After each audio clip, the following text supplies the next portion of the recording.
마태복음 28장 16절부터 20절까지 제가 봉독하겠습니다. 열한 제자가 갈릴리에 가서 예수께서 지시하신 산에 이르러 예수를 배웁고 경배하나 아직도 의심하는 사람들이 있더라. 예수께서 나와 말씀하여 이르시되 하늘과 땅의 모든 권세를 내게 주셨으니 그러므로 너희는 가서 모든 민족을 제자로 삼아 아버지와 아들과 성령의 이름으로 세례를 베풀고 내가 너희에게 분부한 모든 것을 가르쳐 지키게 하라. 볼지어다 내가 세상 끝날까지 너희와 항상 함께 있으리라 하시니라. 아멘. 오늘은 윤기영 선교사님께서 말씀을 전해 주시겠습니다. 선교사님은 이란에서 사역을 하셨습니다. 이란에서 사역을 하시고 코로나 팬데믹 때 잠시 한국에 귀국하셨다가 터키로 가셔서 터키에서도 계속 이란과 위한 무슬림 사역을 계속 하셨습니다. 올해 이제 귀국하셨는데요. 사모님 건강이 조금 좋지 않으셔서 받으시고 또 치료하시면서 이제 또 새로운 길을 하나님께 구하고 계십니다. 많은 은혜 받으시기를 바랍니다. 할렐루야. 오늘 전주로 오는 발걸음이 참 좋았습니다. 제가 1980년도에 대학생 때 전주에 한번 와보고, 그러고 아까 말씀하신 것처럼 코로나 이후에 한국에 들어와서 제가 외계에 있는 외기라는 선교단체의 선교사입니다.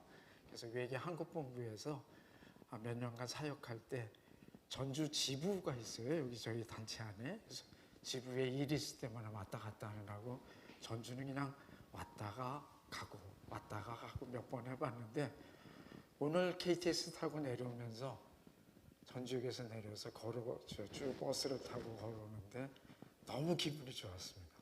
왜 그런지 모르겠어요. 전주에 하나님께서 하시는 일이 참 많다라고 느꼈습니다. 첫 번째는 교회가 많더라고요. 예수님 믿는 사람들이 많구나. 전주가 하나님께서 복을 주시려고 하는 곳이구나 하는 걸 느낄 수 있어서 좋았고요. 오늘 또 이렇게 응원교회에 저를 불러주셔서 같이 하나님의 말씀을 나눌 수 있게 되어서 너무 또 기쁘고 감사합니다. 박영진 목사님하고는 20여 년 전에 영국에서 만났었어요. 런던 바이블 컬리지라는 데서 같이 3년간 공부할 때 제가 도움을 엄청 많이 받았습니다. 왜냐하면 신학도 그때는 안 했었고 그냥 평신도로 간사생활, TTS 통해서 예수 전도는 간사생활 하다가 하나님께서 저를 부르신다고 믿고 나가서 영국에서 박영진 목사님 그때 만나서 같이 3년간 지냈는데 정말 도움을 많이 줬습니다. 기숙사에서 같이 자고 그랬거든요. 그 기억이 아직도 생생합니다. 어쨌든 전주에 오늘 이렇게 올 수 있게 해주셔서 감사드리고요. 저는 제 소개를 잠깐 말씀드리면 사실은 예수님을 늦게 믿었어요. 나중에도 얘기가 나올지 모르겠습니다만 군대에서 예수님을 믿었습니다. 오늘 이 질문 내용들, 당신에게 복음을 전해준 사람을 기억하십니까? 실제적으로 복음을 전해준 사람을 기억하지는 못하겠습니다. 왜? 그냥 교회 다니라고만 소개를 받아가지고, 그래서 군대에서 성경책을 읽다가 우연히 성경책을 찾아서 읽게 되다가 예수님을 믿어야 되겠다. 그때 그러고 1986년 아직도 잊혀지지 않는데요. 11월 16일 그때 성찬식 이렇게 있는 자리에 저는 참여하지도 못하고 세례를 안 받았으니까 그때 주님 제 마음을 주님께 드립니다 라고 했던 생각이 나요. 그때부터 저는 예수님을 제대로 믿기 시작한 것 같습니다. 어쨌거나 그 이후로 외기라는 곳에서 있다가 여러 곳 돌아다니게 하셨는데요. 돌아다니면서 제가 배운 것은 하나님을 믿고 따라가는 길은 우리에게 축복의 길이다. 특히 이 세상에 살아있는 기간 동안에 주님을 알아가는 길은 더할 수 없는 특권의 자리다. 이걸 알게 됐어요. 어쨌든 여기까지 하고요. 오늘 말씀으로 잠깐 들어가기 전에 기도하고 시작하겠습니다. 사랑의 풍성하신 아버지 하나님, 선하신 아버지 하나님, 저희를 사랑하시고 저희를 긍휼히 여기시사 예수님을 만나게 하셨고, 예수님을 통해 하나님께서 원하시는 것이 무엇인지, 주님께서 기뻐하시는 것이 무엇인지, 주님을 닮아가는 것이 무엇인지를 깨닫게 하신 주님을 찬양합니다. 아버지 하나님, 오늘 이 자리에 정말 부족하고 무익한 종을 세워주셨으니 아버지 하나님, 저를 주장하시고 저를 사용하셔서 하나님 영광 받아 주시옵소서. 모든 것 주님께 의탁합니다. 감사드리며 예수님의 이름으로 기도합니다. 아멘. 본문 말씀 제가 읽으려고 했는데 여러 번, 2번이나 오늘 읽어서요. 본문 말씀은 예수님이 부활하시고 난 이후에 제자들을 만나는 사건이 기록되어 있고요. 예수님이 제자들에게 당부하신 말씀이 기록되어 있습니다. 예수님과 제자들의 만남, 보통 짧으면 몇 개월인지도 모르겠습니다만 긴 사람들은 3년간이었을 거예요. 이 3년간의 만남이 얼마나 그들에겐 그 이후의 삶 가운데 커다란 영향을 미쳤는지 우리는 생각해 보아야 합니다. 예수님을 잘 그들이 몰랐을 때, 그분이 메시아인 줄만 알고 따라갔을 때, 그리고 그분을 통해서 제자라는 삶이 무엇인지를 배우기 시작했을 때, 그들 미래가 어떻게 바뀔는지는 전혀 몰랐을 거예요. 어떤 사람들은 어부로서, 어떤 사람은 세리로서, 어떤 사람들은 각자 열심당원도 있고 이런 사람들이 있었겠죠. 근데 그들이 예수님을 만나고 변화되는 사건, 그들은 알지 못했습니다. 3년 동안 예수님을 믿었는데도 불구하고, 길게 3년을 믿었는데도 불구하고, 오늘 말씀 보세요. 17절에 예수를 배웠고 경배하나 아직도 의심하는 사람들이 있더라. 3년간 예수님을 만났는데도 그런 일이 벌어집니다. 예수님이, 그들은 이스라엘 사람들이라 예수님이 누구시랄 것, 그러니까 메시아가 누구시랄 것은 알고 계셨어요. 그렇지만 그 예수님이 오셔서 어떤 일들을 하나님이 원하시고 행하셔야 하는가는 잘 몰랐던 거죠. 3년, 한번 생각해 보십시다. 예수님의 제자들이 예수님과 함께한 시간이 3년, 늘 함께 했습니다. 하루에 24시간을 한 10시간만 예수님과 함께 대화하고 이야기하고 그분의 말씀을 듣고 지냈다고 생각한다면 3년 생각해보면 몇 시간이 될까요? 제가 조금 전에 생각을 해서 계산을 해봤더니 1950시간 정도가 되더라고요. 그러면 이들이 10,000시간 동안 주님을 만났는데도 불구하고 아직도 주님에 대해서 온전히 알지 못했어요. 예수님께서 그 위에 성령을 보내시고 나서야 이들이 바뀌기 시작했죠. 저희는 다릅니다. 저희는 이스라엘 백성들이 아니기 때문에 예수님에 대해서는 기본 지식 전혀 없는 상태에서 우리는 예수님을 만났어요. 예수님을 만날 때 저희는 이미 성령님의 약속을 받고 저희가 예수님을 믿겠다고 한 순간부터 성령님의 함께 하심으로 저희들을 변화시켜 가시는 거죠. 자, 10,000시간, 10,000시간의 법칙이라는 것도 있는데요. 저희가 신앙생활을 한다면 10,000시간은 얼마만한 기간이 될까요? 제가 가만히 또 생각을 해보았습니다. 매일 주일 새벽 예배를 참석한다. 그냥 월화수목금 5번. 수요 예배 참석한다. 금요 예배 참석한다. 주일 예배 참석한다. 이걸 52주 빠지지 않고 한다. 이 만여 시간이 얼마나 되는지가요. 계산기를 두들겨 보니까 21년입니다. 저희는 예수님을 열심히 믿으려고 21년간 해야 제자들이 성령님 만나서 변화된 단계까지는 갈 수 있을지 몰라요.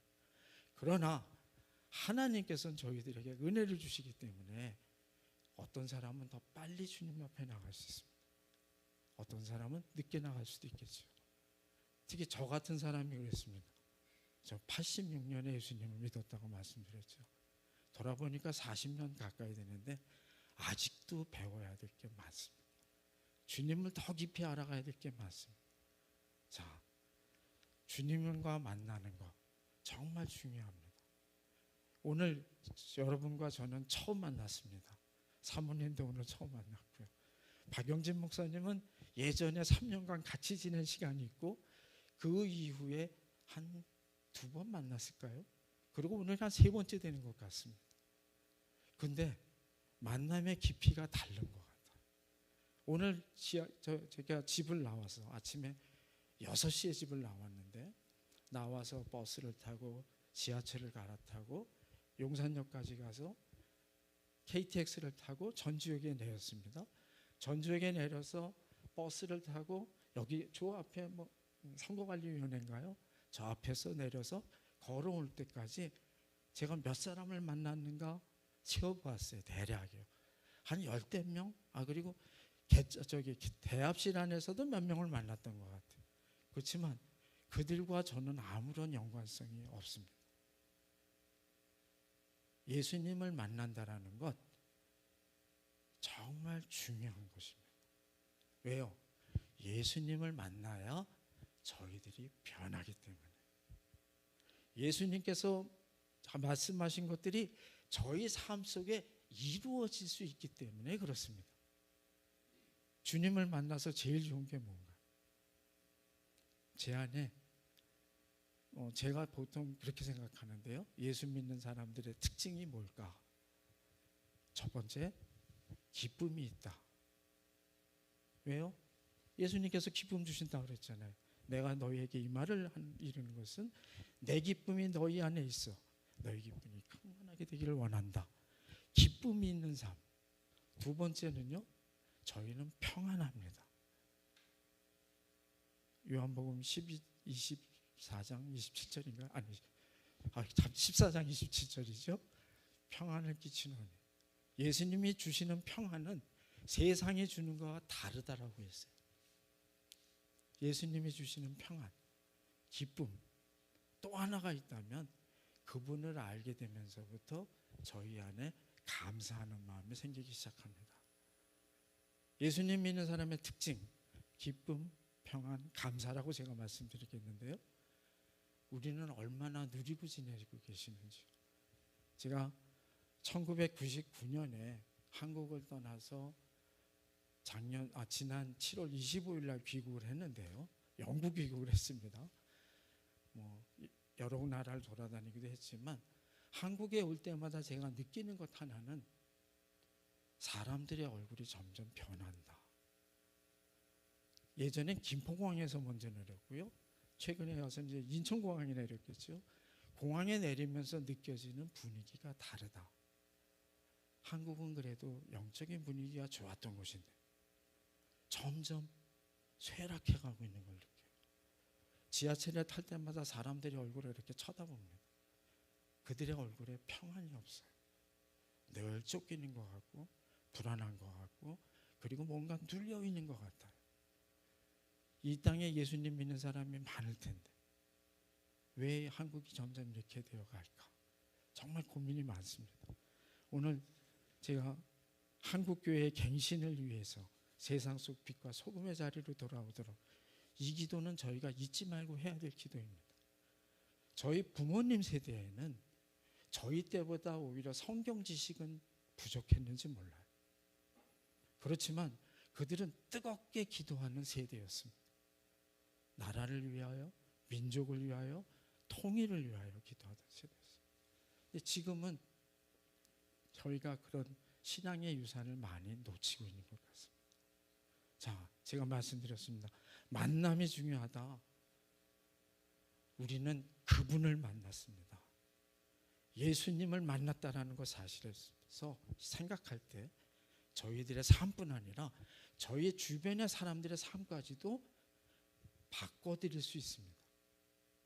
주님을 닮아가는 삶, 주님 안에서 기쁨을 경험하는 삶, 평안을 누리는 삶, 늘 감사하며 지낼 수 있는 삶. 제자들이 그렇게 만났는데 아직도 의심하는 사람이 있더라고요. 물론 도마는, 의심 많았던 도마는 예수님을 만나고 나의 주 나의 하나님이시여 라고 고백을 했죠. 저희는 그들처럼, 이스라엘 백성들처럼 예수님에 대한 이야기는 정확히 잘 모르지만 저희에게는 성경과 성령님이 계시기 때문에 저희는 그분을 더 깊이 알아갈 수 있습니다. 여러분들에게 달렸습니다. 여러분들이 어떻게 결단하고 하나님 앞에 나아가는지, 거기에 따라 하나님께서 여러분들에게 보여주실 삶, 하나님께서 여러분이 경험하게 하실 삶이 달라진다라는 걸 아셨으면 좋겠어요. 저는 1999년에 교회 파송으로 선교사로 나갔을 때 엄청 교만했습니다. 특별한 사명을 받아서 나가는 줄 알았어요. 나가서 바로 몇 년 지나서부터 꺾어지기 시작했죠. 아, 주님이 나를 부르신 것은, 나를 내보내신 것은 나를 사랑하셔서 그랬구나. 나의 모난 부분을 더 깎아주시려고 그랬구나. 내가 더 주님을 닮아가고 주님을 의지하고 나아가라고 하셨구나. 지금 저희가 제 지난 그 삶을 돌아보면 하나님이 없어서는, 예수님이 없었다라면 나의 삶은 별 볼 일 없었겠다라는 거 다시 한번 생각합니다. 우리에게 예수님을 만난다라는 사건은 정말 중요합니다. 세상에 여러 만남들이 있겠죠. 그렇지만 주님을 만나는 것 가장 중요합니다. 하나님께서 제가 예수님을 믿을 때, 믿고 교회 생활을 할 때 저에게 말씀하신 부분이 있어요. 제가 영락교회에서 학습 세례를 했었는데요. 그때 하나님께서 예배 시간 가운데 제가 잘못한 부분을 가르치시면서 말씀하신 것이, 네가 사람을 보고 나를 믿느냐라고 말씀하셨어요. 저희가 예수님을 믿고 따라간다고 할 때 가장 조심해야 될 것은 주변 사람을 보고 하나님을 생각하면 안 된다라는 것입니다. 예수님은 한결같으신 분이세요. 마찬가지로 하나님도 그대로 똑같은 분이시겠죠. 예수님은 어제나 오늘이나 내일이나 동일하십니다. 사람은 변합니다. 저가 변했듯이 여기 계신 모든 분들도 변하세요.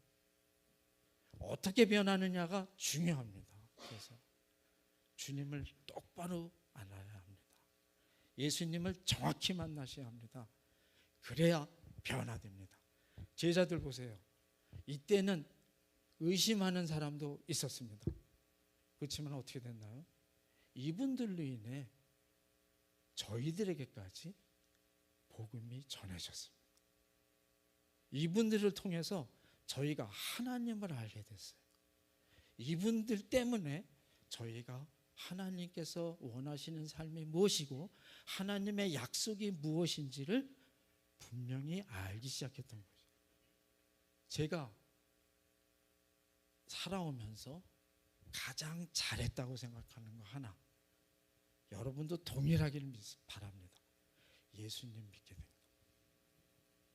예수님을 믿게 된 것은 제가 바꿀 수 없는 것입니다. 저는 그래서 지금도 이렇게 말할 수 있습니다. 제 아내 사랑합니다. 제 아내 아이들도 사랑합니다. 그렇지만 예수님을 사랑하는 것보다 앞설 수는 없습니다. 왜요? 그분이 저를 먼저 사랑하셨기 때문에. 제가 예수님을 믿기로 결정했다고 한 때 어떤 말씀이었냐? 로마서 5장 8절 말씀이었어요. 우리가 아직 죄인 되었을 때 그리스도께서 우리를 위하여 죽으심으로 하나님께서 우리에게 대한 자신의 사랑을 확증하셨느니라. 죄인, 죽으심, 사랑을 확증. 저는 죄인이라는 것을 이해할 수 없었습니다. 남들이 얘기하는 나쁜 짓 별로 안 했다고 생각했기 때문에. 나중에 하나님의 기준에서 죄가 뭔지를 깨달았을 때 정말 하나님 앞에 회개합니다. 했습니다. 지금도 수시로 회개합니다. 잘못된 생각들, 잘못된 말들, 실수로 하건 어떻게 하건 했을 때마다 하나님 앞에 나가서 회개합니다. 만남이 중요합니다. 자, 예수님은 그러면 왜 오셨을까요? 저희들에게 하나님의 뜻을 이루어드리려고 오셨습니다. 디모데전서 2장 4절에 보면 이렇게 말씀이 나와 있죠. 하나님은 모든 사람이 구원을 받으며 진리를 아는 데 이르기를 원하시느니라. 하나님은 모든 사람이 구원받기를 원하십니다. 진리를 아는 데 이르기를 원하십니다. 그래서 우리에게 예수님을 보내주셨어요. 하나님의 사랑 생각해 보시면 좋겠습니다. 또 예수님이 오신 건 예수님의 이름을 통해서라도 저희가 알 수도 있습니다. 예수님, 이사야서 7장 14절에 보면 임마누엘이라는 얘기가 나와요. 예수님은 우리와 함께 하신다. God with us. 하나님과 함께, 우리와 함께 하시는 하나님, 하나님이 우리와 함께 하시는 예수님 이름. 그리고 이사야서 9장 16절에 가면 그런 말씀이 또 있습니다. 기묘라 모사라, 전능하신 하나님이라, 영존하신 아버지라, 평강의 왕이라. 예수님은 기묘라 모사라, 영어 표현을 보면 더 쉬운데요, 원더풀 카운셀러라고 나옵니다. 요즘 저희들 상담가 많이 찾는다고들 하더라고요. 심지어 어떤 사람들은 점집을 찾는다고도 하는데 이거는 안 되겠지만, 저희에게 문제가 생길 때마다 저희는 원더풀, 아주 훌륭하신 상담가이신 예수님 앞에 나가셨습니다. 왜요? 하나님은 우리 모두가 구원을 받고 진리라는 데 이르기를 원하시기 때문에 그분을 통해서 우리의 모든 문제를 상담받을 수 있어요. 그분 앞에 나가시기 바랍니다. 어려운 문제 생길 때마다 그냥 토로하세요. 그냥 얘기해 보세요. 그리고 그분이 뭐라고 말씀하시는지 가만히 귀를 기울여 보세요. 주님께서는 저희에게 말씀해 주십니다. 주님이 말씀하신다는 거 안 믿으세요? 믿으시죠? 아멘 하시죠? 예. 제가 한 예를 드릴게요. 제가 이란에 있을 때 저희 이웃에 한 자매가 있었습니다. 이 자매가 저 이사 가는 날부터 찾아와서 저희를 만나기 시작하더니 좀 만남이 지속되고 나니까 저희한테 와서 물어요. 파시로, 그러니까 페르시아어로 묻는 건데, 이사가 누군지 얘기해 줄 수 있냐? 이사, 예수님, 예수, 저희가 얘기하는 예수가 그 나라 말로는 이사입니다. 이사, 너무 기쁜 얘기죠. 저희가 얘기도 안 했는데 예수님에 대해서 물어보니까 예수님에 대해서 얘기를 해줬습니다. 그리고 물었어요. 왜 물어보는데? 꿈을 2번 꿨었대요. 저희를 만나기 전에 꿈에서 나타난 분이 예수라고 얘기하더라는 거예요. 너무 그 꿈이 생생해서 저희에게 물어보고, 저 사람들이 예수님 믿는 사람이라고 제가 알고 있으니까 물어봐야지 해서 물었다. 그 자매가 어떻게 되는 줄 아십니까? 저희를 만난 이후에도 꿈을 2번을 더 꿨습니다. 4년간에 걸쳐서. 그러니까 저희 만나기 전에 2번의 예수님 꿈을 꾸고 4년 동안에 2번의 예수님을 더 꿨어요. 이 자매의 삶에는 변화가 생겨서 남편이 생겼고 아이들이 생겼습니다. 근데 그 땅은 이란 땅, 이슬람 공화국이라는 땅이에요. 그 땅에서 예수님 믿는다라는 것이 발각이 되면 남자는 사형, 여자는 무기징역에 처할 수 있고요. 재산들 뺏길 수도 있고, 아이들과도 상이별할 수 있고, 남편은 직장을 잃을 수도 있는 그런 상황이에요. 이 자매가 고민하다가 나중에 제 아내를 만나서 더 이상 참을 수가 없다, 더 이상 뒤로 물러설 수 없다, 이분을 믿겠다 해서 영접 기도한 적이 있습니다. 지금도 신앙생활 잘하고 있습니다. 예수님 말씀하십니다. 꿈을 통해서라도, 환상을 통해서라도, 성경 말씀을 통해서라도. 제가 너무 감사한 것이 응원교회 주보를 보는데 여기에 마음의 예배라는 거 하고 그리고 또 묵상 본문 나오는 거 너무 감사해요. 왜요? 훈련되어져야 그분의 음성을 알 수 있습니다. 그분이 뭘 얘기하시는지를 들을 수 있습니다. 내 삶에 그분이 어떤 걸 원하시는지를 알 수 있어요. 왜 제가 자신 있게 이 말씀을 드리냐면 제 삶의 가장 중요한 순간 때마다 주님이 개입하셨기 때문에 그렇습니다. 하나님의 인터벤션이라고 표현을 하는데요. 하나님께서 간섭하세요. 아브라함의 생애를 보면 나오지 않습니까? 하나님께서 중요한 때마다 아브라함에게 나타나셔서 말씀하십니다. 훈련 필요합니다. 자, 예수님의 또 이름에서는 또 알 수 있지만 예수님께서 말씀하신 것에서도 예수님이 왜 오셨는지를 알 수 있습니다. 누가복음 5장 32절에 이런 말씀이지요. 나는 죄인을 불러 회개시키러 왔노라. 예수님이 누굴 만나려고 오셨다고요? 죄인을 불러. 인자가 온 것은 자기 목숨을 많은 사람의 대속물로 주려 함이라. 마태복음 20장 28절에 있습니다. 히브리서 2장 14절 15절에 보면 죽음을 통하여 죽음의 세력을 잡은 자 곧 마귀를 멸하시며 또 죽기를 무서워함으로 한평생 매여 종로를 타는 자들을 놓아주려 오셨다라고 말씀합니다. 여기 설마 죽음을 두려워하시는 분 계십니까? 안타깝게도 제 주변에 몇 분은 그런 분이 계십니다. 믿는 분인데도요.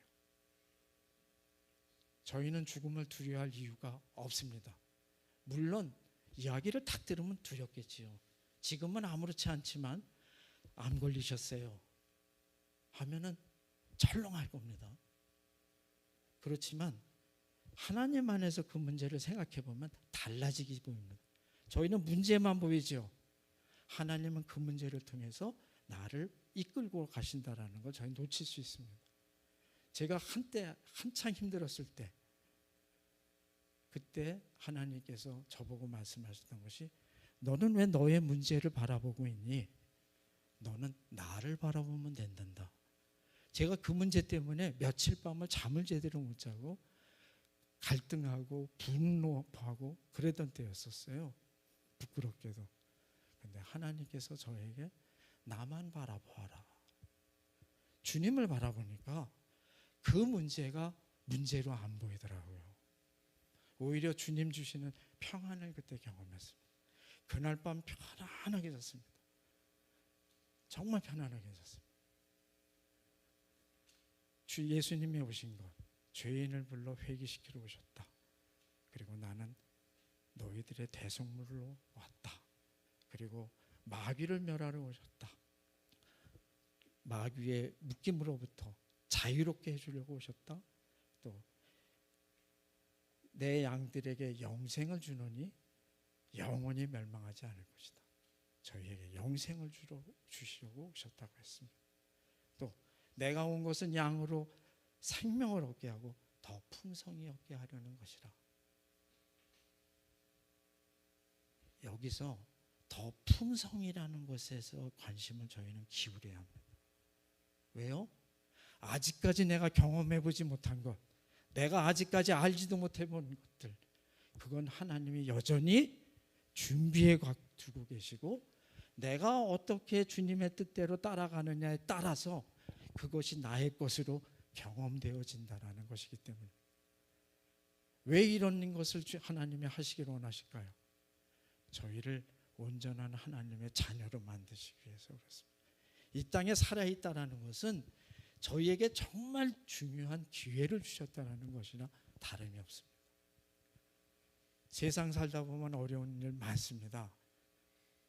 자녀들의 어려움도 생기고 우리 개인적인 어려움도 생기고 재정적인 문제도 생길 수 있고 이웃 사람들과의 갈등도 생길 수 있고 여러 가지 우리를 괴롭히는 것들이 많을 수 있어요.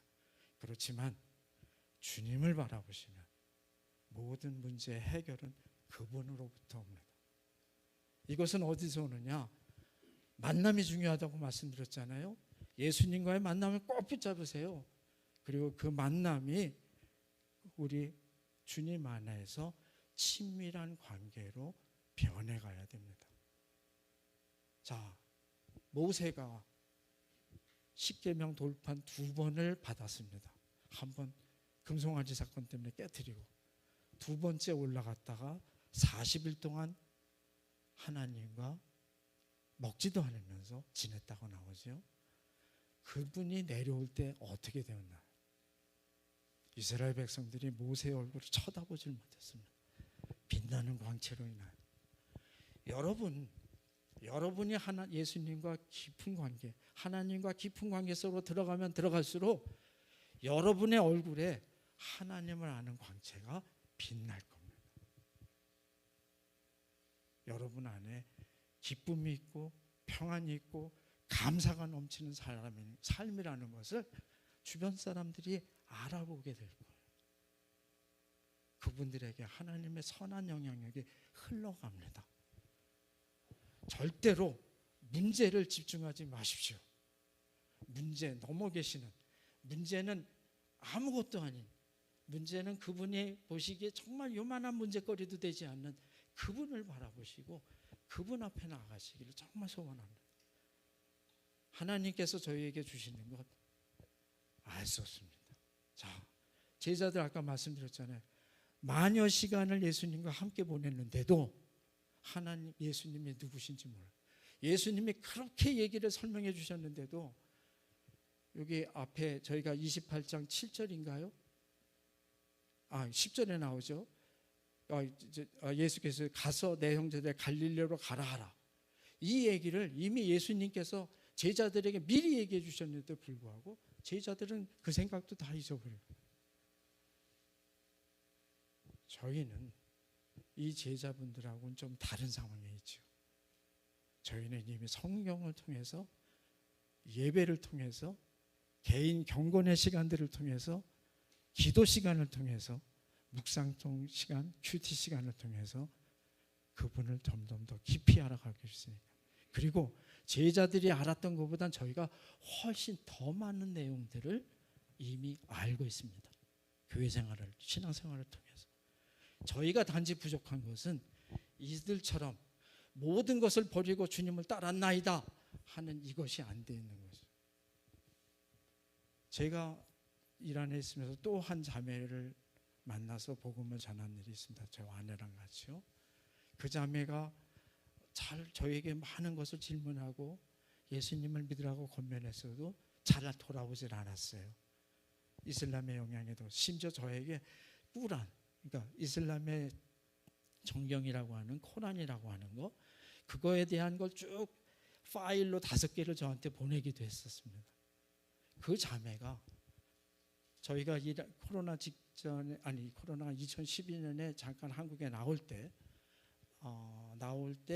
그때 그 자매를 만나러 차로 6시간, 배로 4시간 달려서 그 자매를 만났습니다. 만나서 마지막으로 권면을 해주고 나왔었어요. 예수님 믿어야 한다. 너가 이제까지 경험했던 것, 너가 알고 지냈던 것, 이것은 다 예수님이 너를 부르고 계시는 것이다. 하나님이 너를 부르신 걸 믿어야 한다. 그러고 2012년에 떠났습니다. 그리고 한국에 와서 한국 본부에서 일하다가 2018년에 이란에 다시 들어갔어요, 저희가. 그래서 그 자매를 또 만났습니다. 그 자매를 만난 이유는 그 자매가 자기 너무 힘들다는 거예요. 몸이 아프고 이유 없이 실신하고. 그 자매를 만나서 우리가 기도하면서 하나님께서 저에게 주셨던 마음을 나눴습니다. 예수님이 너를 여전히 부르고 계신다. 이번이 마지막 찬스라고 생각한다. 결단해라. 그러고 저희가 코로나로 떠났어요. 나중에 문자를 받았습니다. 내가 지금 내가 지금 하나님께 기도한다. 저희가 물었어요. 그 하나님이 우리가 믿는 하나님이냐, 아니면 너희가 얘기하는 알라냐? 너희가 믿는 하나님이다. 그 자매 지금도 열심히 믿고 있습니다. 핍박이 강한 곳인데 오히려 잘 믿어요. 아마 한국은 핍박이 없어서 그런지도 모르겠다는 생각도 해본 적이 있습니다. 예수님께서는 그래서 아까 예수님의 말씀을 통해서도 내가 이 땅에 왜 왔는지에 대해서 분명히 얘기해 주셨습니다. 요한복음 15장 5절에는 이런 말씀도 있지요. 나는 포도나무여 너희는 가지라. 그가 내 안에 내가 그 안에 거하면 사람이 열매를 많이 맺나니 나를 떠나서는 너희가 아무것도 할 수 없습니다. 잘 생각해 보십시오. 나를 떠나서는 아무것도 할 수 없습니다. 예수님이 비유로 말씀해 주셨어요. 포도나무요 너희는 가지라. 가지가 포도나무에서 떨어지면 어떻게 될까요? 저희가 생물 시간을 통해서 자라는 것처럼 광합성 작용 못 하겠죠. 그럼 말라버리겠죠. 결국 예수님 말씀하신 것처럼 그냥 죽은 가지로밖에 남지 않을 겁니다. 그러나 예수님 안에 붙어 있으면 포도나무의 열매가 열리는 것처럼 저희 안에 성령의 열매, 의의 열매 주렁주렁 열리게 된다라는 거예요. 너희가 나를 떠나서는 아무것도 할 수 없다. 저희는 주님을 붙잡아야 합니다. 주님 안에 있어야 합니다. 제가 이러다가 이 찬양이 하나 생각났어요. 나의 안에 거하라. 혹시 아시는지 모르겠는데요. 나의 안에 거하라 혹시 띄워주실 수 있나요? 네. 아시는 분 많으시겠죠? 우리 이거 한번 불러볼까요? 나의 안에 거하라. 주님이 우리를 부르고 계십니다. 반주 가능해요?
주님은 지금도 말씀하십니다.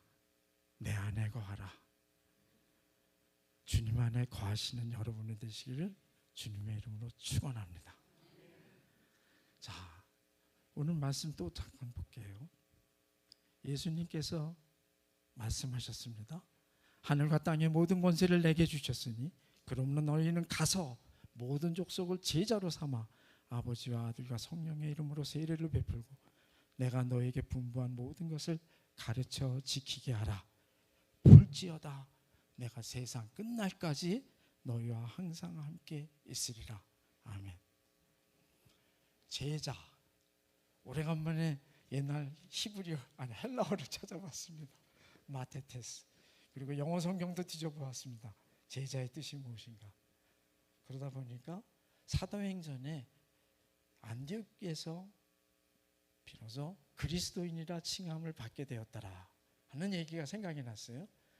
그리스도인, 그리스도를 따르는 사람들이라는 뜻입니다. 근데 제자, 그렇다면 원래는 예수님의 가르침을 믿고 따르는 사람들입니다. 여러분이 예수님을 믿기로 결정하셨고 세례를 받으셨다면 여러분은 예수님의 제자입니다. 아멘이십니까? 그러면 여러분은 예수님의 가르침을 믿으십니까? 아멘이시죠? 그러면 여러분은 예수님을 믿고 따르기를 결정하신 분들입니까? 아멘입니다. 제자는 그런 사람들입니다. 네, 제자에 대해서 18절과 20절을 보면 19절과 20절 보면 제자가 어떤 사람인지에 대해서 잠깐 설명이 되어 있어요. 너희는 가서 모든 민족을 제자로 삼아 아버지 아들과 성령 이름 세례를 베풀고 내가 너희에게 분부한 모든 것을 가르쳐 지키게 하라. 제자는 제자로 삼아. 이게 동사거든요. 헬라어로 보면 나머지 가서 세례를 베풀고 분부한 모든 걸 가르쳐, 이거는 다 현재 분사라고 헬라어 옛날 배울 때 생각이 납니다. 동사는 제자로 삼아예요. 여러분이 다른 사람을 제자로 삼는 일, 이 말씀 보면 좀 불편할 수도 있는 분 있습니까? 없죠? 예. 제자로 삼는 일은 먼저 제자가 어떤 것이 주어져 있는가, 그리고 제자는 누구인가, 그리고 제자는 무엇을 해야 되는가, 이거보다도 우리가 먼저 예수님의 제자로서 분명히 알아야 한다는 것이 있다라는 거죠. 자, 가르치려면 어떻게 해야 되겠습니까? 제자로 삼으려면 예수님의 가르침을 전해야 되는데 저희가 그 가르침 내용을 모르면 될까요? 안 되죠. 자, 아까 1만 시간 얘기했습니다. 저희는 앞으로 지금 주님 부르시는 날까지 주님을 더 깊이 만나셔야 합니다. 이미 만남은 주어졌습니다. 그 만남을 친밀한 관계 속으로 들어가게 하느냐, 그래서 제자가 뭔지 주님이 주시는 그 은혜들을 경험하면서 주님이 허락하신 것들을 맛보며 살아갈 것인가, 더 풍성한 은혜의 삶 속으로 들어갈 것인가는 저희들이 하기에 달렸다는 거예요. 주님은 초청하십니다. 나는 그래 주길 바란다. 아까 디모데전서 2장 4절 말씀드렸잖아요. 하나님은 모든 사람의 구원을 얻습니다. 저희는 구원을 받는 약속 받았습니다. 그 길로 가고 있습니다. 진리를 아는데 이르기를 원하십니다. 저희는 하나님께서 예수님 통해서 말씀해 주신 진리, 그것을 배워야 합니다. 알아야 합니다. 그래야 제자를 다른 사람에게 가르칠 수 있습니다. 제가 외기라는 단체 안에서 이제 선교사 훈련을 받을 때 재미있게 배운 단어 하나가 있어요. teachable이라는 영어 단어입니다. teacher 하면 선생님이죠. teach 하면 동사 가르치다 이렇게 되겠죠. teachable, ABL을 붙이면 어떤 주제에 대해서 가르칠 수 있는가 되고요. 사람에 대해서 얘기를 쓰냐면 가르친 것을 통해 배운 것을 가르치는 것을 받음을 통해 배울 수 있는 이라는 단어 뜻이 있어요. 옥스퍼드 사전에 보면 나옵니다. 두 가지가 다 있다라는 거예요. 티처블을 해야 된다. 그래서 이 단어 참 재밌다라고 그때 생각합니다. 저희는 티처블한 사람이 되어야 합니다. 배울 수 있고 가르칠 수 있는 사람이 되어야 합니다. 이게 하나님이 원하시는 거예요. 서신서를 보세요. 계속 나오는 얘기가 뭡니까? 너희는 이렇게 그리스도인의 삶이라면 이렇게 살아야 한다. 그리고 또 다른 편에서 가르치라.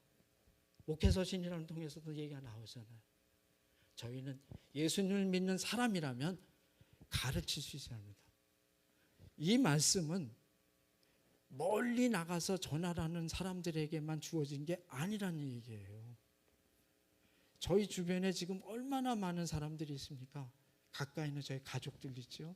저희 친구들 있지요, 친지들 있지요, 저희가 속해 있는 뭐 사회 공동체, 교회 안에서도 그럴 수 있겠지만 직장에서도 그럴 수 있지요, 어떤 모임 단체에서도 그럴 수 있지요. 저희는 충분히 그들에게 저희가 배운, 저희가 알고 있는 예수님에 대해서, 복음에 대해서 이야기를 할 수 있어야 되는 것이 제자라는 사람들이에요. 그러기 위해서, 제자가 되기 위해서는 저희는 삶의 우선순위를 명확히 해야 됩니다. 아까 제가 뭐라고 말씀 안 드렸죠? 문제를 보지 마십시오. 문제는 여러분들을 더 어렵게 만들 수 있습니다. 그렇지만 문제를 해결하실 수 있는, 모든 문제의 근원의 해답이 되시는 그분을 바라보시면 상황이 바뀌어지기 시작합니다. 저희가 기도를 왜 하나요? 상황을 바꿔달라고 기도하잖아요.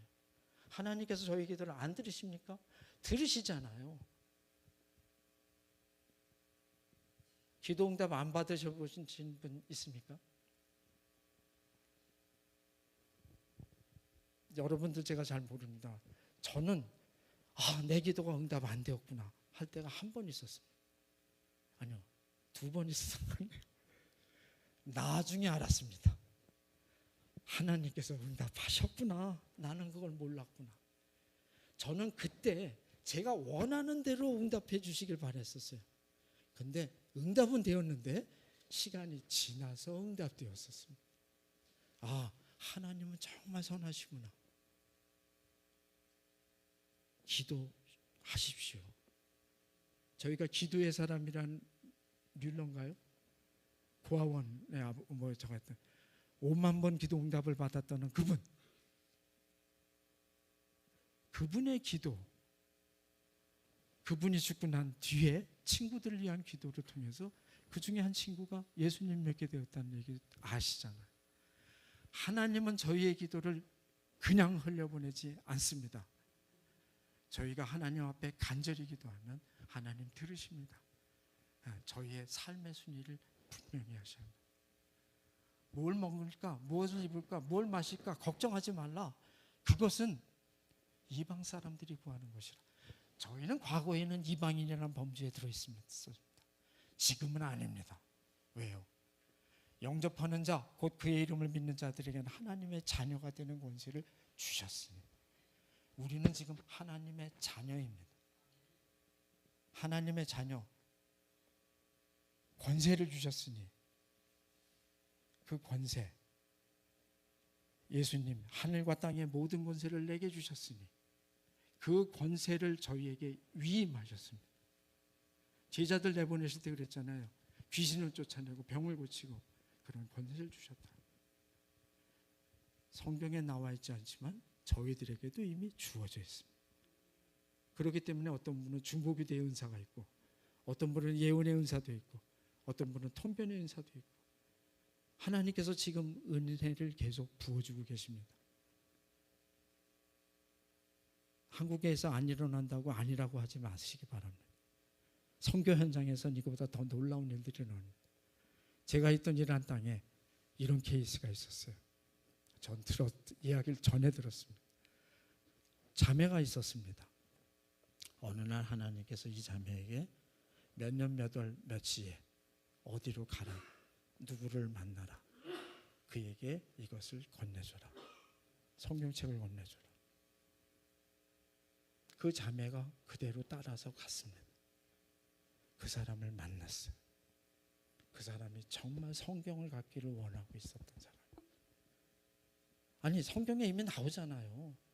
바울이 다메섹 도상에서 주님을 만나고 나서 못 보는 상태로 들어갔을 때 아나니아를 통해서 말씀하시잖아요. 이런 일이 그때만 일어났던 일이 아니라는 거예요. 심지어 이란 땅 한 구석에 이런 일이 있었습니다. 이란에는 교회가 있습니다. 비록 저희가 얘기하는 개신교회는 없습니다. 지하교회로 숨어 있거나 그렇기 때문에. 대신 아르메니아 사람들의 교회와 아시리안 사람들의 교회가 있어요. 제가 아시리안 교회에 방문한 적이 있습니다. 방문했다는 건 여행객 같이 그냥 찾아가서 가보니까 우연히 교회가 있는 거예요. 그래서 그 교회를 갔더니 거기 사찰 집사님 같은 분이 만나서 얘기를 나눴는데요. 자기네는 콥틱이래요. 그러니까 정교에 가까운 교회인데, 그러면서 따라와 보라는 거예요. 따라오면서 교회 한쪽으로 돌아서 들어가니까 장소가 한 평짜리, 2평? 1평이 될까 말까 하는 장소를 보여주면서 저 밑을 내려다보라는 거예요. 그래서 밑을 보니까 계단 같은 게 이렇게 해서 지하로 잠깐 내려가더라고요. 조그만 토굴 같은 거였어요. 여기에서 무슨 일이 일어나는지 아니? 그러는 거예요. 무슨 일인데? 매주 금요일 날 하나님의 도움이 갈급한 질병을 앓고 있는 친구들을, 사람들을 여기다 데려다 주고 뚜껑을 덮어놓고 그냥 가면, 그 다음날 그들이 들어갈 때는 사람이 도움을 받아 들어갈 사람들입니다. 그들이 스스로 문을 제끼고 나와. 즉 치유의 역사가 일어나는 곳이라는 거예요. 제가 그곳을 간 게 10여 년 전인데 그때 얘기가 뭐냐면 2,000 몇백 건이 일어났다고 얘기하더라고요. 자기가 여기서 교회를 섬기고 있는 이유는 자기 아들이 죽을 병에 걸려서, 의사들이 끝났다고 하는 병에 걸려서 어떻게 할까 정말 마음 아파하고 있을 때 누이가 그러지 말고 조카 애를 거기다 넣어봐라. 넣어보고 보자. 그래서 이 양반이 자기 아들을 데려다주고 하나님께 기도했대요. 하나님, 아들을 살려주시면 제가 이 교회를 위해서 3년을 섬기겠나이다. 그 아들이 살아났어요. 그러면서 지금이 올해가 내가 7년째야. 하나님의 역사는 지금도 일어납니다. 저희는 그 역사를 사모해야 됩니다. 예수님께서 그 풍성한 삶으로 우리를 인도하시는데, 그것을 경험하게 되면 여러분들도 그런 일을 하실 수 있을 겁니다. 왜요? 예수님 그러셨잖아요. 나보다 더 큰 일을, 내가 행했던 일보다 더 큰 일을 너희가 하리니. 예수님을 온전히 바라보시면 정말 좋겠습니다. 자, 우선순위 얘기하고 삶의 기준 뭐 얘기했는데, 예수님이 따라가는데 어떻게 해야 되는지 다 아시죠?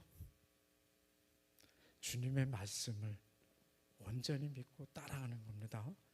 예수님이 제자가 된다는 것은 자기를 부인하고 자기 십자가를 지고 나를 따라오라 하는 것처럼, 내가 가장 소중하게 생각하는 것들, 소중하다고 여기는 것들, 어떤 경우에선 건강이 될 수도 있습니다. 어떤 경우에선 재물이 될 수도 있습니다. 어떤 경우에는 사회적인 명성이 될 수도 있겠고요. 그렇겠죠. 그렇지만 그것조차도 바울 사도가 얘기한 것처럼 쓰레기로 여기는, 주님만이, 오로지 주님만이 가장 귀하신 분이라는, 그걸 생각하고 그분을 따르는 어떠한 어려움들, 여러분들도 여기 경험해 보신 분 계실 겁니다. 예수 믿기로 결심했을 때, 나 예수님 믿기로 했어. 친구들이 제 예수쟁이 됐네. 또는 쟤랑 같이 못 놀겠네. 또는 집안에서 핍박이 있었던 경험해 본 적도 있을 겁니다. 그렇지만 그것을 감내하고 인내로 희생하면서 따라갈 때 주님의 제자로서 온전히 나아갈 수 있게 됩니다. 그러시겠습니까? 내 생의 삶이 얼마 남지 않았다고 다 끝난 거 아닙니다. 저희 장모님이 병중에 오래 누워 계실 때가 있었어요. 돌아가셨지만요. 지금은 장모님이 권사님이라 기도를 많이 하셨었습니다. 이제는 내가 예배도 못 가, 예배 참석도 못해, 그리고 이제는 성경도 못 읽어, 보이질 않아서. 요양병원에 계실 때였어요. 저희가 장모님에게 권유했습니다. 말씀드렸습니다. 어머님, 그래도 어머님은 한 가지 더 하실 수 있습니다. 기도하실 수 있습니다. 저희는 주님 안에서 할 일을 찾아보면 여러 가지 일들을 할 수 있습니다. 내 주변에 도움이 필요한 사람들 도와줄 수도 있고, 그를 위해서 기도해 줄 수 있고, 그의 얘기를 들어줄 수도 있고, 그와 시간을 보내줄 수도 있고, 같이 기뻐해 줄 수 있고, 같이 슬퍼해 줄 수 있고, 그것이 바로 예수님이 말씀하신 내가 너희를 사랑했듯이 너희도 서로 사랑하라라는 삶인 것이에요. 해보세요. 여러분의 삶이 더욱더 풍성해지실 겁니다. 주님 약속은 허튼 적이 없습니다. 그분의 말씀을 통해서 우리는 힘을 경험하게 됩니다. 은혜를 경험하게 됩니다.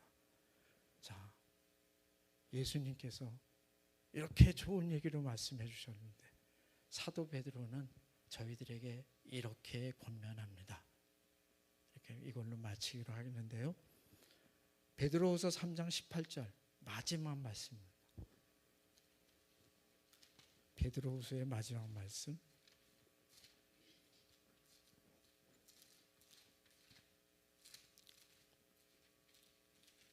사랑하는 자들아, 16절에 그렇게 나오죠. 사랑하는 자들아. 17절에 18절 오직 우리 주 곧 구주 예수 그리스도의 은혜와 그를 아는 지식에서 자라라. 저희는 아직도 성장할 수 있습니다. 아직도 주님 앞에 더 가까이 나갈 수 있습니다. 그분을 통해서 그분이 약속하신 것들을 경험해 볼 수 있습니다. 예수님은 제자들에게 가서 제자 삼으라고 해놓고 하늘과 땅의 모든 것을 내게 주셨다는 것을 위임해 주셨다 그랬죠. 그러면서 20절 하반부에 저희들에게 이렇게 얘기해 주십니다. 내가 세상 끝날까지 너희와 항상 함께 있으리라. 즉 아까 말씀드린 이사야서 7장 14절에 나와 7장 14절이 참 좋은 데가 많은데요.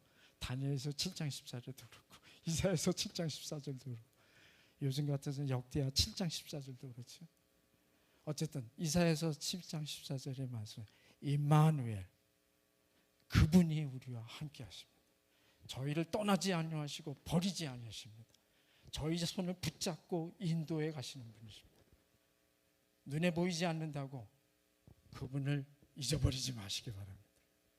오늘도 여러분과 함께 하시기를 기뻐하시면서 붙잡으시면서 나아가시는 그분의 손길을 느끼며 그분과 동행하시는 삶, 승리하시는 삶이 되길 간절히 축원합니다. 만남이 중요합니다.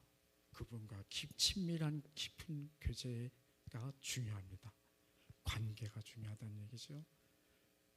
그리고 주님이 원하시는 제자 삼는, 즉 제자가 되어야 제자를 삼을 수 있다는 것 기억하시고 여러분의 삶 가운데 하나님의 축복을 날마다 경험하시기를 바랍니다. 기도하겠습니다. 살아계신 아버지 하나님 감사합니다. 부족한 저에게 아버지 하나님 말씀을 증거하게 하시고 이곳에서 주님의 말씀을 같이 나눌 때 하나님 성령으로 역사하셨을 것을 인하여 감사를 드립니다. 저희가 주님을 더욱더 분명히 알고 제대로 결단해서 따라갈 수 있도록 도와주시옵소서. 연약하오니 주여 도와주시옵소서. 성령님께서 함께하여 주옵소서. 저희의 부족한 것을 깨우치게 하여 주시옵고 아버지 하나님 보시기에 더러운 것들이 있다면 바로바로 아버지 하나님 앞에 나와 회개할 수 있도록 아버지 하나님 담대함도 허락하여 주옵소서. 용기도 허락하여 주옵소서. 오늘도 귀한 말씀 같이 나눌 수 있게 하신 주님을 찬양하며 응원교회를 사랑하시는 아버지 하나님 한 분 한 분 축복하여 주옵소서. 예수님의 이름으로 기도합니다. 아멘.